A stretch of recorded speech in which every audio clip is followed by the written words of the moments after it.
Terima kasih Pengerusi Majlis yang dihormati Barisan Jawatan Kuasa Pengharapan rakan-rakan dalam pidato perdana.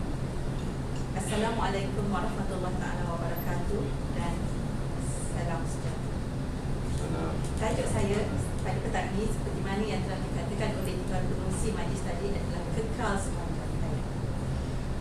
Ingin saya menarik perhatian tuan-tuan dan puan-puan kepada satu statistik.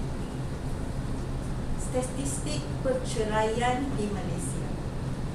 Pada tahun 2000, jumlah perceraian di Malaysia adalah sebanyak 13,605 kes.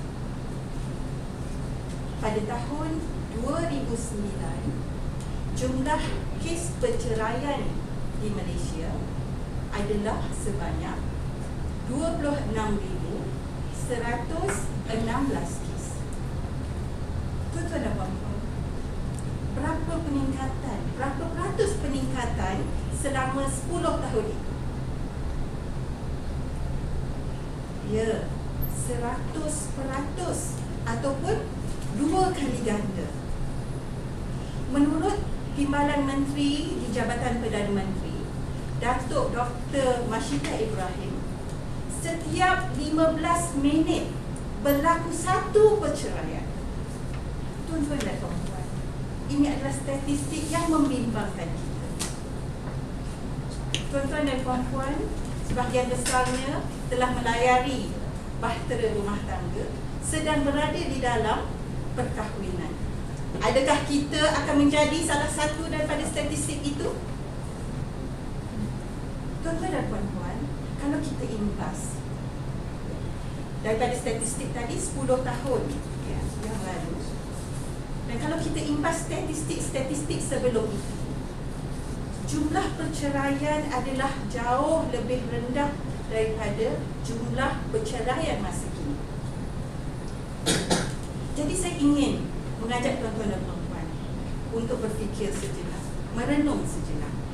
Dan kalau kita lihat juga daripada statistik ini, lebih separuh daripada jumlah perceraian ini ada berlaku di kalangan pasangan yang agak muda, berbanding dengan generasi ibu bapa kita, di mana kadar perceraian adalah jauh lebih rendah. Jadi saya ingin mengajak tuan-tuan dan puan-puan melihat ataupun belajar daripada generasi yang terdahulu daripada kita, bagaimana mereka mengekalkan kebahagiaan rumah tangga, mengekalkan kebahagiaan perkahwinan sepanjang hayat.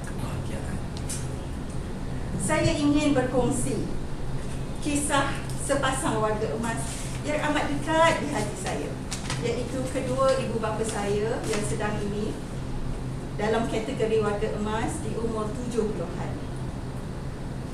Satu hari sedang kami makan di rumah kampung, kami sering berziarah kedua ibu bapa saya yang tinggal berdua di kampung. Sedang kami makan, ayah saya mula menjamah makanan. Kemudian ayah saya berkata, "Tawalah lauk ni." Ibu saya yang ketika itu sedang melayani kami terus menjawab, "Itulah abah ni, ada je yang tak kena. Tawalah, kurang manis lah. Kan doktor dah kata abah kena kurangkan masin, kurangkan gula," dan seterusnya. Ibu saya berleter seperti seorang pengacara TV melaporkan, mengulas tentang perlawanan bola baru-baru ini, siapa? Antara negara kita menewaskan pasukan Indonesia. Begitulah leteran ibu saya, seperti berteh goreng. Saya dan suami tidak terkata, kami saling berpandangan. Tidak lama berlalu masa selepas itu, ibu saya terpaksa pergi ke Tapah, di mana adik bongsu saya memulakan pekerjaan di satu tempat yang agak pendalaman di tapak. Ayah saya tidak boleh mengikut kerana beliau mempunyai beberapa temujanji dengan doktor. Ayah saya sebagai seorang pesara bomba yang begitu mengambil berat tentang temujanji, tinggal di kampung dan mengizinkan ibu saya menemani adik saya di tapak. Berlalu masa seminggu, bapa saya selesai dengan urusan temujanji dengan doktor, dan saya dan suami pun menghantar ayah saya ke tapak. Di dalam perjalanan kami berbual, saya pun bertanya kepada ayah saya, macam mana bah duduk sorang-sorang di kampung? Ayah saya menjawab, makan, minum, alhamdulillah okey. Kak Long setiap hari menghantar makanan pada abah. Tapi abah sunyilah. Mak tak ada nak letterkan abah. Suaranya begitu sayu sambil memandang di luar kenderaan. Sekali lagi, saya dan suami tidak terkata, kami saling berpandangan. Apabila kami sampai di tapak, di dalam satu kesempatan, saya pun berbual berdua dengan ibu saya. Saya pun menceritakan kisah perbualan kami di dalam kereta. Ibu saya berkata, itulah Ati. Ati adalah panggilan anak keempat ibu bapa saya kepada saya. Itulah Ati, jangan risau. Abah dan mak dah ada persefahaman. Kalau emak berletih, abah akan diam. Kalau abah marah, mak pula diam. Dan setiap selepas sembahyang, mak akan bersalam, meminta maaf daripada abah di atas segala kesalahan mak.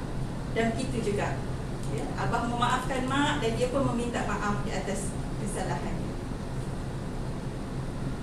Tuan-tuan dan puan-puan, ini satu kisah.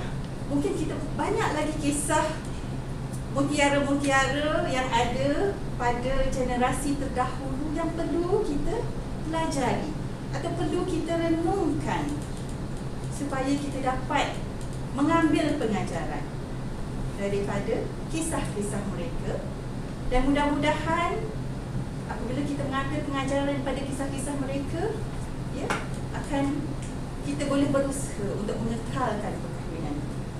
Jadi di akhir kesempatan ini, ingin saya meninggalkan 3 pesanan kepada tuan-tuan dan puan-puan.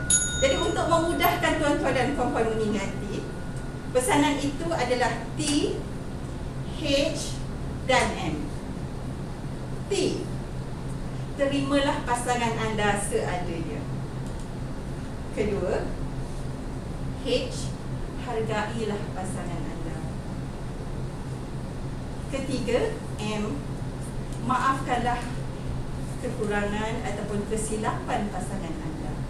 Jadi saya harap, ya, pesanan-pesanan ini dapat kita bawa balik dan cuba kita amalkan di dalam kehidupan berumah tangga. Mudah-mudahan perkahwinan saya, perkahwinan tuan-tuan dan puan-puan akan kekal sepanjang hayat. Sekian, terima kasih.